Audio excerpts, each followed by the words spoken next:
Pero lo que ha pasado últimamente, no solamente anoche en el Campín, sino en los últimos días con hinchas del fútbol, nos ha puesto a pensar en las experiencias de otros países. En Inglaterra, los hooligans muy famosos protagonizaron grandes tragedias durante décadas en el fútbol de ese país, causaron la muerte de cientos de aficionados. A partir de los años 90, el gobierno implementó fuertes medidas que pusieron fin a este fenómeno conocido como la enfermedad inglesa.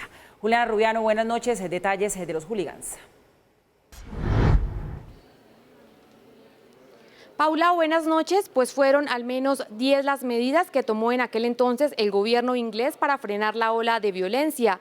Entre las más destacadas se encuentran el uso de carnets, la numeración de sillas y la creación de bases de datos donde se encontraran los nombres de cualquier hincha que hubiese entrado al menos una vez a cualquier estadio del país.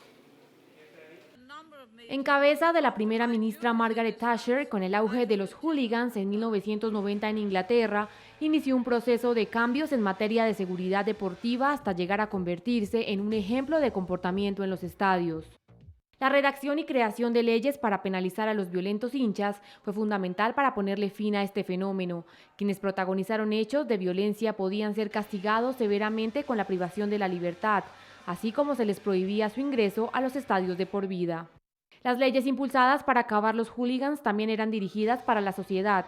Si las autoridades capturaban en cualquier medio de transporte o establecimientos comerciales a un miembro de estos grupos, la empresa recibía multas y sanciones. Inglaterra intensificó el entrenamiento a sus fuerzas del orden y decidió crear grupos élite de la policía que se especializaron en combatir a estos grupos. La participación de los equipos también jugó un papel importante.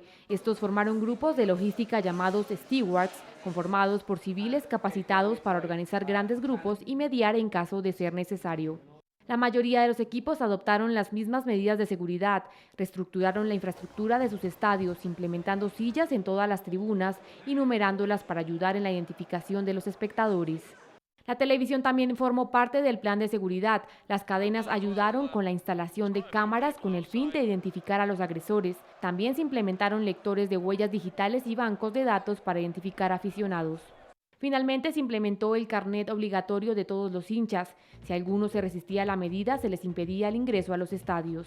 En definitiva, la unificación de fuerzas del Estado, policía, instituciones de fútbol y la sociedad fueron la clave para poner fin a uno de los grandes dolores de cabeza no solo del fútbol inglés, sino de toda Europa.